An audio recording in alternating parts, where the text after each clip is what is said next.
అందరికీ ప్రత్యేకంగా నమస్కారం తెలియజేస్తూ ఈరోజు రాష్ట్ర ముఖ్యమంత్రి రేవంత్ రెడ్డి గారు హైదరాబాద్లో ప్రెస్ మీట్ పెట్టారు సాయంత్రం పూట. రేవంత్ రెడ్డి గారు ప్రెస్ మీట్ చూసిన తర్వాత ఒక విషయం స్పష్టమైంది, ఏంటంటే ఆయనకు ఓటమి భయం పట్టుకున్నది. పార్లమెంట్ ఎన్నికల్లో కాంగ్రెస్ పార్టీ ఓడిపోతే ఆయనను దించేస్తారనేటువంటి భయం ఆయన మాటల్లో, ఆయన ముఖంలో స్పష్టంగా కనబడతా ఉంది. అందుకే రేవంత్ రెడ్డి గారు ఈరోజు గత 2-3 రోజులుగా మనం చూస్తూ ఉంటే దేవుళ్ళ మీద ఒట్లు పెట్టుకోవడమో, రిజర్వేషన్లు ఎత్తివేస్తారని సెంటిమెంట్ మాటలు మాట్లాడుతూ ఉన్నాడు. ఆయన ఈ ఎన్నికలు తన పాలనకు రెఫరెండంగా చెప్పినటువంటి రేవంత్ రెడ్డి ఈరోజు భయంతో సెంటిమెంటల్ మాటలు మాట్లాడుతున్నాడు. ఆయన 6 గ్యారెంటీల గురించి మాట్లాడతలేడు, ఎన్నికల సమయంలో ఇచ్చిన 420 హామీల గురించి మాట్లాడతలేడు, ఆయన 4.5 ఏళ్ల పాలన గురించి మాట్లాడతలేడు. ఆయన 4.5 నెలల పాలనలో తెలంగాణ ప్రజలు ఈరోజు ఈ ప్రజలకు దక్కింది ఏమన్నా ఉందంటే, ఆయన పాలనను ఒక్క మాటలో చెప్పాలంటే అయితే తిట్లు, లేదంటే దేవుని మీద ఒట్లు. ఇది తప్ప ఏమైనా ఉన్నదా? అయితే తిట్లు, లేదంటే దేవుడి మీద ఒట్లు. ఏ ఊరికి పోతే ఆ దేవుడి మీద ఒట్టు పెట్టి ప్రజల్ని మరోసారి మాయ చేసే ప్రయత్నం చేస్తున్నారు రేవంత్ రెడ్డి గారు. ఎందుకు? ఆల్రెడీ బాండ్ పేపర్ల గారెడ్ అయిపోయింది. ఒకసారి బాండ్ పేపర్లను అడ్డం పెట్టుకొని రాష్ట్ర ప్రజల్ని మోసం చేశారు. ఇప్పుడు మళ్ళీ రెండోసారి బాండ్ పేపర్ల నాటకం నడవదని ఇప్పుడు దేవుడిని అడ్డం పెట్టుకొని రాజకీయాలకు పాల్పడుతూ ఉన్నారు. అయితే ఆ ఓటమి భయంతో ఈరోజు ఆయన ప్రెస్ మీట్లో ఏమంటారంటే, BRS party BJP match fixing చేసుకుందని ఇవాళ ఆయన ఆరోపణ చేశారు. ఆయన తీరెట్లుందంటే, వెనకటికట దొంగతనం చేసిన దొంగనే దొంగ దొంగ అని గట్టిగా అరుచుకుంటూ ఉరికిండట. ఇవాళ రేవంత్ రెడ్డి తీరు కూడా అట్లే ఉంది. ఇవాళ నువ్వు మ్యాచ్ ఫిక్సింగ్ చేసుకున్నావు, బీజేపీతో మ్యాచ్ ఫిక్సింగ్ చేసుకున్నది రేవంత్ రెడ్డి. ఇది రాష్ట్ర ప్రజలకు స్పష్టంగా అర్థమవుతుంది. ఇవాళ హుజురాబాద్ ఎన్నికల్లో ఏం చేసినావు నువ్వు? ఆ రోజు హుజురాబాద్ ఉప ఎన్నికలు జరిగితే వీక్ క్యాండిడేట్ను పెట్టి కాంగ్రెస్ డిపాజిట్ జప్తయ్యేటట్టు చూసి బీజేపీ గెలుపుకు సహకరించింది నువ్వు. దుబ్బాక ఉప ఎన్నికలో కానీ, మునుగోడు ఉప ఎన్నికలో కానీ, హుజురాబాద్ ఉప ఎన్నికల్లో 3 చోట్ల నీ కాంగ్రెస్ పార్టీ డిపాజిట్ ఎందుకు పోయింది? నువ్వు బీజేపీతో కుమ్మక్కై బలహీనమైన కాంగ్రెస్ పార్టీ అభ్యర్థులను పెట్టి పరోక్షంగా నువ్వు బీజేపీకి సహకరించి 3 చోట్ల బీజేపీ పార్టీని దగ్గరుండి గెలిపించింది రేవంత్ రెడ్డి. దానికి ప్రతిఫలంగా నాగార్జున సాగర్లో మీరు అక్కడ కూడా సహకరించుకున్నారు ఇద్దరు. ఈ రకంగా ఇలా బలహీనమైనటువంటి అభ్యర్థులను పెడుతూ నాగార్జున సాగర్లో ఏమైంది? బీజేపీ బలహీనమైన అభ్యర్థి పెడితే బీజేపీ డిపాజిట్ పోయింది. అంటే మీరిద్దరు మ్యాచ్ ఫిక్సింగ్ల ఆట గత కొంతకాలంగా ఆడుతూ ఉన్నారు. ఇప్పుడు కూడా రేవంత్ రెడ్డి భయంతో ఏం మాట్లాడుతున్నాడు?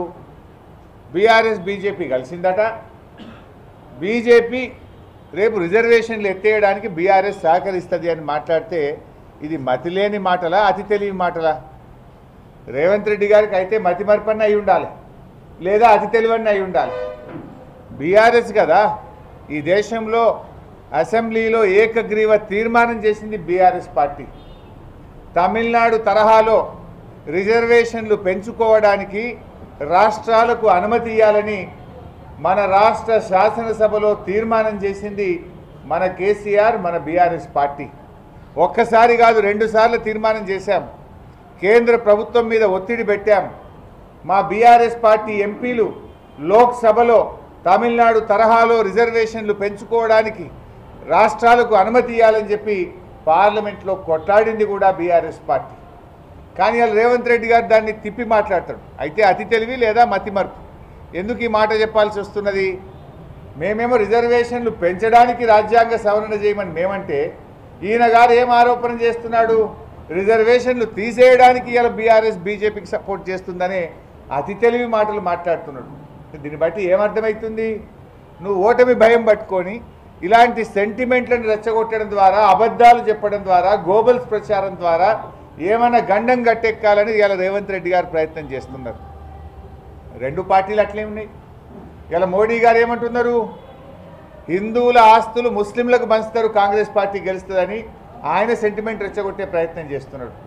ఈయన అంటున్నాడు బీజేపీ గెలిస్తే రిజర్వేషన్లు తీసేస్తారని ముఖ్యమంత్రి గారు రెచ్చగొట్టే ప్రయత్నం చేస్తున్నాడు. ప్రజల ఎజెండా లేదు, పేదల ఎజెండా లేదు, రైతుల గురించి మాట్లాడరు, దళితుల గురించి మాట్లాడరు, గిరిజనుల గురించి మాట్లాడరు, సంక్షేమం పట్టదు. మీరు కేవలం సెంటిమెంట్ మీద రాజకీయాలు చేసే ప్రయత్నం చేస్తున్నారు. నిజంగా జరుగుతుందా? కేసీఆర్ గారి లాంటి నాయకుడు ఉండగా హిందువుల ఆస్తి ముస్లింలకు పంచరు, ముస్లింల ఆస్తి హిందువులకు పంచరు. కేసీఆర్ లాంటి నాయకుడు ఈ దేశంలో ఎంతోమంది రీజనల్ పార్టీస్ ఉన్నాయి, ఎంతోమంది బలమైన నాయకత్వం ఉన్నది. రిజర్వేషన్లు రద్దు జరుగుతుందా? రిజర్వేషన్లు పెంచాలే తప్ప రద్దు అనేటువంటి జరుగుతుందా ఈ దేశంలో? నా అది జరగదు, నా ఇది జరగదు అంటే రెండు పార్టీలు కూడా ఏంటంటే ప్రజలను సెంటిమెంట్తో వాళ్ళ ప్రజలతో సెంటిమెంట్ ద్వారా గెలవాలని, సెంటిమెంట్ రెచ్చగొట్టాలని ప్రయత్నం చేస్తున్నారు. కానీ నీ ప్రజల ఎజెండా ఏది? బీజేపీ గెలిస్తే సిలిండర్ ధర పెరిగింది, గ్యాస్ ధర పెరిగింది, జీఎస్టీ పెట్టి నిత్యావసర వస్తువుల ధరలు పెరిగినాయి. ఇవాళ రేవంత్ రెడ్డి గారు ప్రభుత్వం వచ్చినాక ధరల మీద అదుపే లేదు. కందిపప్పు ధర 170 రూపాయలు అయింది, సిమెంట్ బస్తా 65-70 రూపాయలు పెరిగింది, స్టీలు పెరిగింది, కంకర పెరిగింది, ఇసుక ధర పెరిగింది. పేదవాడు ఇల్లు కట్టుకునే పరిస్థితి లేదు, పేదవాడు కడుపు నిండా అన్నం తినే పరిస్థితి లేదు. ధరలు విపరీతంగా పెరిగిపోయినాయి, పరిపాలన గాలికి వదిలేసినారు. ఇవాళ ఇవన్నీ కూడా దీని మీద ఎజెండా జరగాలి. కానీ ఇవాళ వీటిని అటు బీజేపీ పట్టించుకోదు, ఇటు కాంగ్రెస్ కూడా పట్టించుకోదు. పేదల ఎజెండా మర్చిండ్రు. ఇద్దరికి కూడా ఓటమి భయంతో ఇవాళ సెంటిమెంట్ చుట్టూ రాజకీయాలు తిప్పే ప్రయత్నం చేస్తున్నారు. విఘ్నులైన కరీంనగర్ ప్రజలు, మేధావులు, విద్యావంతులు, కవులు, రచయితలు, ఉద్యోగులు, ఉపాధ్యాయులు, మరి చదువుకున్నటువంటి విజ్ఞానవంతులు అందరూ కూడా ఆలోచించాలని చెప్పి కోరుతా ఉన్నారు. 10 ఏళ్ల కేసీఆర్ గారు ఈ రాష్ట్రంలో త్రాగునీటి సమస్య పరిష్కారం చేసిండ్రు, విద్యుత్ సమస్య పరిష్కారం చేసిండ్రు, సాగునీటి రంగంలో మంచి అభివృద్ధిని సాధించారు, పేదల సంక్షేమం కోసం అనేక కార్యక్రమాలు తెచ్చారు. మరి అలాంటి పార్టీని ఇలా నిలబెట్టాల్సినటువంటి బాధ్యత, మళ్ళీ గెలిపించాల్సినటువంటి బాధ్యత కరీంనగర్ కానీ ఈ రాష్ట్రంలో మేధావులందరి మీద కూడా ఉంది. మీరందరూ కూడా ఆలోచించండి. ఈరోజు ఈ దేశ రాజకీయాలు, ఈ రాష్ట్ర రాజకీయాలు ఏ రకంగా రెచ్చగొట్టడం ద్వారా లబ్ధి పొందాలని ప్రయత్నం చేస్తున్నారు. ప్రజల ఎజెండా పక్కకు పోయింది, కేవలం సెంటిమెంట్ ఎజెండాను ముందుకు తెస్తూ ఉన్నారు.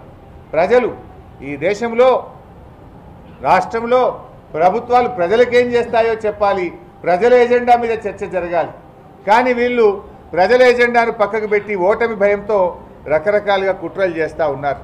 ఇవాళ నిజానికి బీసీల విషయంలో రేవంత్ రెడ్డి ఇవాళ ఎట్లా ఉన్నది, రేవంత్ రెడ్డి ఇవాళ ప్రెస్ మీట్ చూస్తే 1000 ఎలుకలు తిన్న పిల్లట తీర్థయాత్రలకు వెళ్ళినట్లుంది రేవంత్ రెడ్డి తీరు.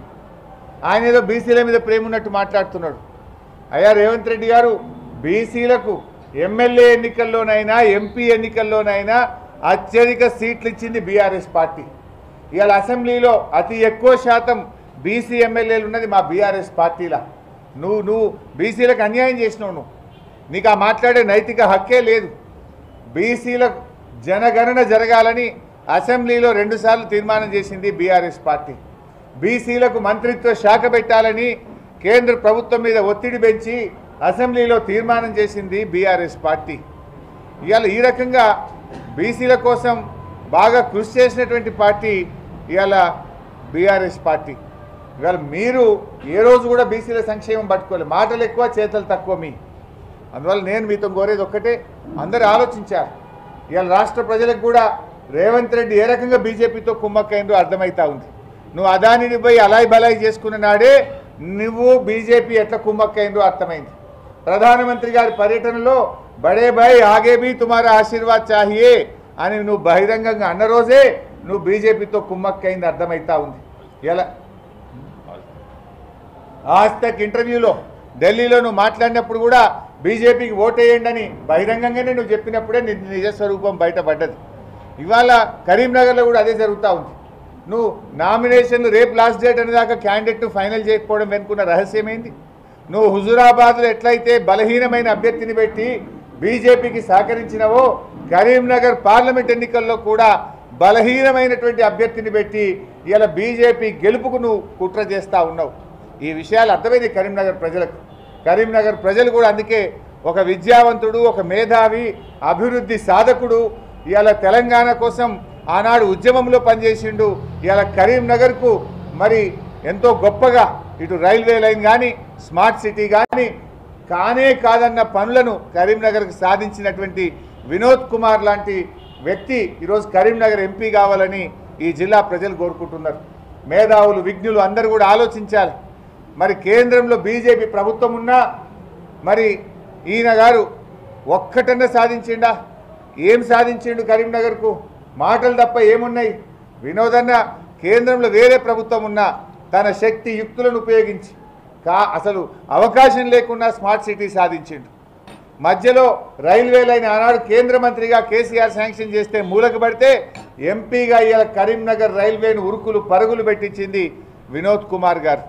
అందువల్ల ఇవాళ వినోదన్న గెలవాల్సినటువంటి అవసరం. కరీంనగర్ అభివృద్ధి కొనసాగాలన్నా కరీంనగర్ మేలు జరగాలన్నా ఇవాళ వినోద్ కుమార్ గారు గెలవాల్సినటువంటి అవసరం ఉంది. సంజయ్ గారి మాటలు డొల్లా అని ప్రజలకు అర్థమైంది. నువ్వు హైదరాబాద్ జిహెచ్ఎంసీ ఎన్నికల్లో కూడా అదే చెప్పినావు కదా, బండి పోతే బండి, కారు పోతే కారు, ఇల్లు పోతే ఇల్లు అన్నీ ఇస్తాను. గెలిచినాక ఏమైంది? ఏమైనా జరిగిందా? హైదరాబాద్ ప్రజలకు ఏమైనా ఒరిగిందా? నువ్వు కేవలం మాటలు చెప్తావు తప్ప చేతల్లో ఏమి చెయ్యలేడు అని కూడా ఇవాళ హైదరాబాద్ ప్రజలకు అర్థమైంది, కరీంనగర్ ప్రజలకు అర్థమైంది. నేను గెలిపించిన కార్యకర్తల్ని ఏ రోజైనా పట్టించుకున్నావాను? బీజేపీ కార్యకర్తల్ని కష్ట సుఖాలని ఎప్పుడన్నా ఆలోచించినావా? అందుకే ఇవాళ కరీంనగర్లో అన్ని వర్గాల ప్రజలు కూడా వినోద్ కుమార్ గారు గెలవాలని చెప్పి కోరుకుంటా ఉన్నారు. ముఖ్యంగా రేవంత్ రెడ్డి గారి వ్యాఖ్యల్ని నేను తీవ్రంగా ఖండిస్తూ ఉన్నా. రేవంత్ రెడ్డి గారు కేవలం ఓటమి భయముతో అటు దేవుడి మీద ఒట్లు పెట్టడమో ఇటు రిజర్వేషన్ల ముసుగులో కొత్త డ్రామాకి ఆయన తెరలేపినాడు. కానీ రేవంత్ రెడ్డి గారు గుర్తుపెట్టుకోవాల్సింది ఒకటే, ప్రజలు నీ ఒక్కసారి నువ్వు మోసం చేయగలుగుతావు కానీ ఎప్పుడూ మోసం చేయలేవు. మొన్న 6 గ్యారంటీలతోనో బాండ్ పేపర్లతోనో సోనియా గాంధీ గారి లేఖలతోనో నువ్వు అత్యవసర మెజార్టీతో 64 సీట్లతో ప్రభుత్వం ఏర్పాటు చేసినావు. కానీ ఇలా పార్లమెంట్ ఎన్నికల్లో నీ పీఠం కదిలింది. కేసీఆర్ గారి బస్సు యాత్రతోని ఈ రాష్ట్ర ప్రజలు ఇవాళ అందరూ కూడా బీఆర్ఎస్ వైపు చూస్తున్నటువంటి పరిస్థితి ఉంది. ఇలా కరీంనగర్లో మీ ప్రభుత్వం వచ్చింది. ఇవాళ నేను కోతిరాంపూర్ ఏరియాలో పాదయాత్ర చేసి ఇక్కడికి రావడం జరిగింది. అక్కడ మహిళలు చెప్తున్నారు, బిడ్డ కేసీఆర్ ఉండగా రోజు మంచినీళ్ళు వచ్చినాయి, ఏమైందేమో ఈ కాంగ్రెస్ వాళ్ళు వచ్చి 4 నెలలు కాలేదు, దినం తప్పించి దినం నల్లొస్తుంది బిడ్డ, మురికి నీళ్ళు వస్తున్నాయి బిడ్డ అని మహిళలు ఇవాళ మేము పాదయాత్ర చేస్తుంటే కరీంనగర్ పట్టణ ప్రజలు చెప్తా ఉన్నారు. ఏమైంది? 5 ఏళ్ళు కేసీఆర్ హయాంలో ప్రతిరోజు త్రాగునీరు వస్తుందెట్లా, ఇవాళ మీరు రాగానే రాదెట్లా అని అడుగుతా ఉన్నారు. మీరు ఇంకోటి కూడా ఆలోచించండి. ఈ మధ్యకాలంలో మీరు గమనిస్తే బీజేపీ కాంగ్రెస్ కుమ్మక్కి అయిందనడానికి మీ బండి సంజయ్ గారి వ్యాఖ్యలే ఉదాహరణ కదా. ఆయన ఏమన్నాడు? రేవంత్ రెడ్డి ఒక ఫైటర్, రేవంత్ రెడ్డి ఒక మంచి లీడర్ అని ఎవరు కితాబిచ్చిండ్రు? బండి సంజయే రేవంత్ రెడ్డికి కితాబిచ్చిండు. అరవింద్ గారు నిజామాబాద్ ఎంపీ గారు ఏమంటాడు? నువ్వు చాలా మంచి నాయకుడివి, నువ్వు బీజేపీలో చేరు, ఆయనకు ఆఫర్లు ఇస్తున్నాడు. ఎవరు? అరవింద్ కుమార్ గారు, నిజామాబాద్ ఎంపీ గారు. అంటే ఇవాళ మీరు కుమ్మక్కైనారు. లోపల మీరు మాట్లాడుకొని రేవంత్ రెడ్డి గారిని బండి సంజయ్ పొగుడతాడు, బండి సంజయ్ని రేవంత్ రెడ్డి పొగుడతాడు. రేవంత్ రెడ్డి గారు పోయి ప్రధాని మోడీ గారిని పొగుడుతుంటాడు, అదానితో అలాయి బలాయి చేసుకుంటాడు. ఇవన్నీ కూడా ఇవాళ రాష్ట్ర ప్రజలకు అర్థమవుతా ఉన్నాయి ఎవరెవరితో కుమ్మక్కైనరు. అందువల్ల విఘ్నులైనటువంటి కరీంనగర్ ప్రజలు రేపటి 5 ఏళ్లలో ఈ కరీంనగర్ మళ్ళీ అభివృద్ధిలో పరుగులు పెట్టాలన్నా, మన అభివృద్ధి ముందుకు పోవాలన్నా ప్రశ్నించే గొంతును, అభివృద్ధి సాధకుడిను వినోద్ కుమార్ గారిని గెలిపించాలి. ఆయన ఎన్నిసార్లు గలం విప్పాడు? సంజయ్ గారు వినోద్ కుమార్ గారు పార్లమెంట్లో మాట్లాడిన దాంట్లో 10% అన్న పార్లమెంట్లో మాట్లాడిండా? 10% అన్న మాట్లాడిండా? ఈడ కాంగ్రెస్ క్యాండిడేట్ అయితే 10 ఏళ్ల నుంచి కరీంనగర్కే దూరంగా ఉన్నాడు, కరీంనగర్తో సంబంధాలే కోల్పోయింది. ఆయన తెచ్చి ఇలా సడన్గా కరీంనగర్ ఎంపీ పెట్టడం అంటే ఇది పరోక్షంగా ప్రత్యక్షంగా బీజేపీతో కుమ్మక్కే, బీజేపీకి సహకరించడమే. ఇది పూర్ క్యాండిడేట్ని పెట్టిండ్రు. అంటే అసలు ఎవరిని అడిగినా కరీంనగర్లో ఆ కాంగ్రెస్ అది ఎక్కడుంది, 3rd ప్లేసు, గంత వీక్ క్యాండిడేటు అని ఇలా ఎవరైనా మాట్లాడే పరిస్థితి ఉన్నది. అట్లాంటి ఒక పూర్ క్యాండిడేట్ని పెట్టడం అంటే కాంగ్రెస్ పార్టీ ఇలా బీజేపీతో కుమ్మక్కైంది. ఈ కుమ్మక్కు రాజకీయాలకు ఇలా చరమగీతం పాడాలి, ప్రజలు బుద్ధి చెప్పాలి. కరీంనగర్ విఘ్నులైనటువంటి కరీంనగర్ ప్రజలు ఈ బీజేపీ కాంగ్రెస్ కుమ్మక్కు రాజకీయాలకు తగిన శాస్తి చెప్పి 13వ తారీఖు నాడు మీ ఓటుతో ఆ 2 పార్టీలకు గుణపాఠం చెప్పాలని వినోద్ కుమార్ గారిని గెలిపించాలని ప్రార్థిస్తున్నాం. Thank you.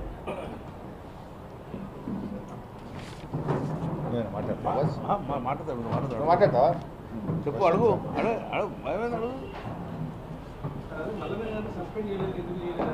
ఎవరిని తప్పకుండా పార్టీ పరిశీలిస్తుంది, అవన్నీ కూడా పరిశీలించి ఏం చేయాలనో తగిన చర్యలు తీసుకుంటుంది. దానికేమో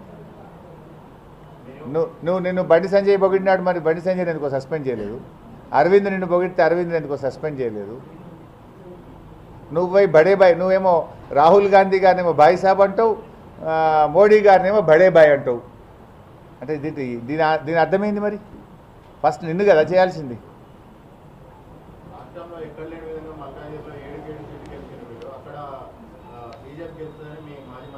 డెఫినెట్ అది ఆ సందర్భం వేరు, ఆయన మాట్లాడిన దాన్ని వక్రీకరించే ప్రయత్నం చేశారు. మీరు ఇవాళ రాసి పెట్టుకోండి, ఖచ్చితంగా మల్కాజ్గిరిలో గెలిచేది బీఆర్ఎస్ పార్టీ, మీకు ఎటువంటి అనుమానం అక్కర్లేదు. ఇవాళ మెజార్టీ స్థానాలు కాంగ్రెస్ కంటే బీజేపీ కంటే పార్లమెంట్ ఎన్నికల్లో మెజార్టీ స్థానాలు బీఆర్ఎస్ పార్టీ గెలుస్తుంది. సర్ప్రైజింగ్ రిజల్ట్స్ మీరు అందరు చూడబోతున్నారు. ప్రజలు ఇవాళ మార్పు మొదలైంది. కాంగ్రెస్ పార్టీ మార్పు ఏం మొదలైంది? మంచినీళ్ళు బంద్ అయినాయి. మీకు పోతలేదా బైసాబ్ కరెంటు? గంటకోసారి మధ్యలో ట్రిప్ అయితే లేదా కరీంనగర్లో? ఇలా మధ్యాహ్నం నేను సిద్దిపేటలో రివ్యూ మీటింగ్ పెట్టుకుని 3 సార్లు పోయింది కరెంటు. పావుగంట పోతున్నది. మార్పు మొదలైంది. కరెంటు పోవడంలో మార్పు మొదలైంది. మంచినీళ్ళు బంద్ కావడంలో మార్పు మొదలైంది. దవాఖానలలో కేసీఆర్ కిట్లు బంద్ అయినాయి, న్యూట్రిషన్ కిట్లు బంద్ అయిపోయినాయి. ప్రజల యొక్క రైతుల యొక్క పంట పొలాలు ఎండిపోవడంలో మార్పు మొదలైంది. అందువల్ల ఆ మార్పు తప్పకుండా రేపు కాంగ్రెస్కు తగిన గుణపాఠం చెప్తారు. ఇవాళ బీజేపీ విషయంలో కూడా ఇవాళ ఫేజ్ 1 ఎన్నికల్లో, ఫేజ్ 2 ఎన్నికల్లో ఏం జరుగుతుందో రిపోర్ట్స్ వస్తూ ఉన్నాయి. దేశవ్యాప్తంగా కూడా ఇవాళ ప్రజల్లో మార్పు మొదలైంది.